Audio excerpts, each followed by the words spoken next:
Hello guys, welcome to Judiciary Point. This is Manjari Singh. I wish you all a very happy new year.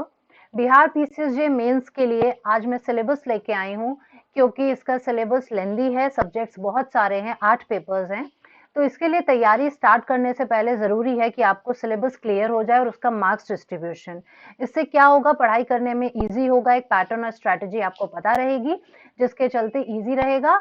और plus जिन्होंने अभी तक पढ़ाई start नहीं करी है वो अब न्यू ईयर है, अब इसमें पढ़ाई कर लें क्योंकि 2021 is going to be very busy regarding judiciary exams, क्योंकि हर एक स्टेट बैक टू बैक अपना एग्जाम लगा के रखा है।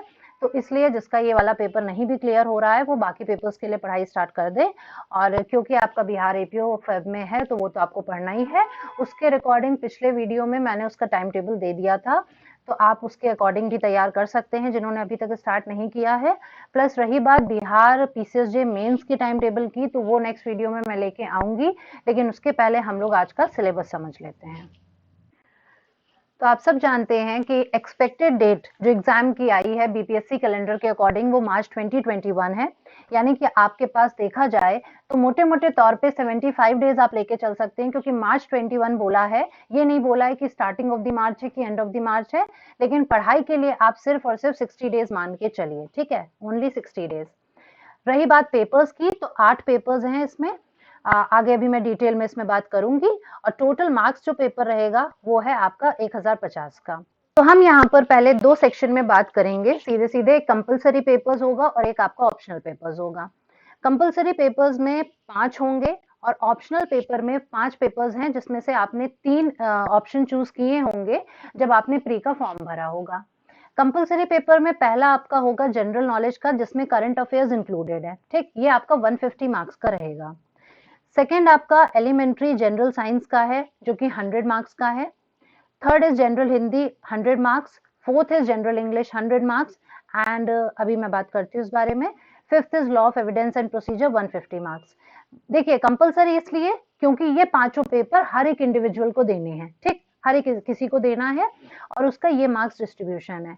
अब इसमें जो थोड़ी अलग चीज है वो ये है कि आपका जनरल हिंदी का और जनरल इंग्लिश का 100 मार्क्स का है, लेकिन ये आपका क्वालिफाइंग है। मींस आपको इसमें मिनिमम 30 मार्क्स लाने जरूरी हैं। 30 से कम लाएंगे आपका और भी कोई कॉपी चेक नहीं हो रही है। मिनिमम 30 यहाँ पे अगर आप ला रहे हैं तो तभी आपके सारी कॉपीज चेक होंगी।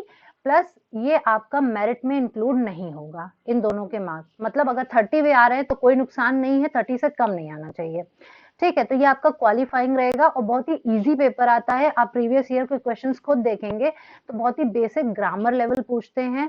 प्लस एक ऐसे राइटिंग होता है, लेटर होता है, उसमें भी बहुत ऑप्शंस हैं आपको करने के लिए। ऐसा नहीं है कि पूरा पेपर आपको करना ही कंपलसरी है। तो आप अपनी सुविधा के हिसाब से एक एक पोर्शन क्लियर करके जा सकते हैं कि आप इजिली 30 मार्क्स कैसे स्कोर कर लें।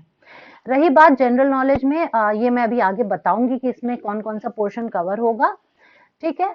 और उसके बाद लॉ ऑफ एविडेंस और प्रोसीजर, क्योंकि कुछ लोगों को कंफ्यूजन रहती है कि इस पेपर में कौन कौन से सब्जेक्ट्स कवर होंगे, तो उसके लिए भी आगे मैं अभी बताऊंगी।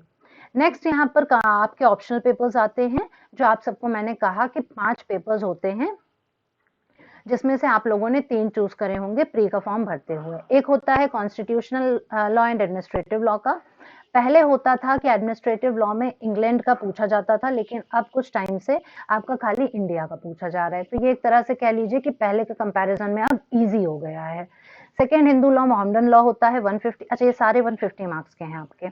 थर्ड इज टीपीए यानी transfer of property act, equity, law of trust and SRA. Fourth is law of contract and tort. And last is commercial law, जिसमें आपका पार्टनरशिप एक्ट आता है, सेल्स ऑफ गुड्स आएगा, नेगोशिएबल इंस्ट्रूमेंट्स होगा, और ये सब इंक्लूडेड है, ठीक है। अब इसमें से आपने कोई भी 3 चूज करे होंगे जो आपको देने होंगे, ठीक है। तो यहाँ पे हर किसी का सेम नहीं होगा, लेकिन एटलीस्ट एक पेपर सबका कॉमन रहेगा ही रहेगा। चलिए आगे देखते हैं। Law of evidence and procedure में अब कौन कौन से यहाँ पे सब्जेक्ट्स आपको पढ़ने हैं, क्योंकि एविडेंस है तो आपको समझ में आ रहा है कि एविडेंस एक्ट इंक्लूडेड है यहाँ पर, लेकिन उसके अलावा प्रोसीजरल में क्या क्या बात कर रहा है। प्रोसीजरल है तो सीपीसी ऑब्वियसली आएगा ही आएगा। एक आपका सीआरपीसी आएगा ही। प्लस इसके अलावा जो आपका है वो है arbitration and conciliation act, and the last one is provincial small causes act, जो कि बहुत छोटा सा एक्ट है। तो ये आपके प्री में भी आए थे, आपने पढ़े ही होंगे। मेंस के लिए आप पीवाईक्यूज में जिस तरह के क्वेश्चंस पूछे जा रहे हैं, आप उसके अकॉर्डिंग प्रिपेयर कर सकते हैं बहुत ही इजीली।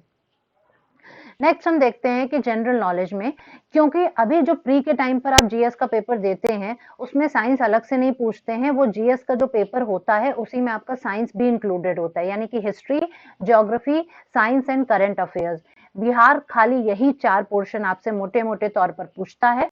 इसके अलावा क्या है कि अब अगर आपका जीएस का मेंस में पेपर अलग हो रहा है तो वहां से साइंस आपका हट जाएगा, यानी ले दे के आपके पास 3 पोर्शन बचते हैं। One is Indian history, second is geography and third is current events. ठीक है, तो अब आपको यहाँ पर इन पे ध्यान देना है कि इनसे किस तरह के क्वेश्चन पूछे जा रहे हैं। प्लस एक चीज और बता दूं, यहाँ के जीएस में और बाकी स्टेट्स के जीएस में थोड़ा डिफरेंस है, क्योंकि यहाँ पर आपका मेंस में भी जीएस ऑब्जेक्टिव ही टाइप है। लाइक अगर आप वन वर्ड में चीजें या वन लाइन में पढ़ के जा रहे हैं और किसी भी चीज के बारे में आपने 2-2, 3-3 लाइन या 50 वर्ड्स तक भी आपके पास इंफॉर्मेशन है किसी पर्टिकुलर टॉपिक पे, तो बहुत इजीली आप ये पेपर क्रैक कर सकते हैं, क्योंकि यहाँ पर आपसे कोई लेंदी आंसर्स नहीं पूछ रहा है और बहुत ज्यादा आपके पास यहाँ पर चॉइस होती हैं। शायद मेरे हिसाब से ये जो 3 घंटे का जीएस का पेपर होगा, आई गेस इसमें सबसे ज्यादा अगर टाइम आपका जाएगा तो वो होगा आपको क्वेश्चंस चूज करने में कि आपको कौन सा क्वेश्चन करना है, कौन सा नहीं करना है। क्योंकि पहले तो आपको मोटे मोटे तौर पे चूज करना है कि कौन कौन से क्वेश्चन है, देन हर एक क्वेश्चन के अंदर आपको फिर से एक चॉइस दे रखी होती है, तो आपको उसमें भी पता हो कि आपको सारे क्वेश्चन आ रहे हैं कि नहीं आ रहे हैं। तो आई गेस 1 घंटा तो इसमें यही सब करने में आपको जाएगा कि आपको क्या करना है क्या नहीं करना है। तो ये प्रैक्टिस करने से आएगा, आपको इसके लिए कोई टेंशन लेने की जरूरत नहीं है, आप आराम से पढ़िए। प्लस मैं नेक्स्ट वीडियो में बिहार पीसीएसजे मेंस का टाइम टेबल भी लेकर आऊंगी, तो आप उसके अकॉर्डिंग अगर जब पढ़ेंगे तो आपका प्रॉपरली सिलेबस कंप्लीट भी हो जाएगा और आप अच्छे मार्क्स स्कोर कर पाएंगे। जो लोग मेरे चैनल पर नए हैं या उन्होंने अभी तक चैनल सब्सक्राइब नहीं किया है, सब्सक्राइब जरूर कर दें। आने वाली नोटिफिकेशंस के लिए बेल आइकन हिट करना ना भूलें। अगर आपको आज का वीडियो पसंद आया है तो अपने फ्रेंड्स के साथ शेयर जरूर करें, और आने वाली वीडियो बिहार मेंस के टाइम टेबल पर रहेगी, तो आप उसका वेट करिए और तब तक देखे रहिए, क्योंकि आगे इस पे इम्पोर्टेंट टॉपिक्स जो भी हैं और इम्पोर्टेंट सेक्शंस अलग अलग पर्टिकुलर सब्जेक्ट्स के, उससे भी मैं डील करूंगी। तब तक के लिए all the best, thank you so much.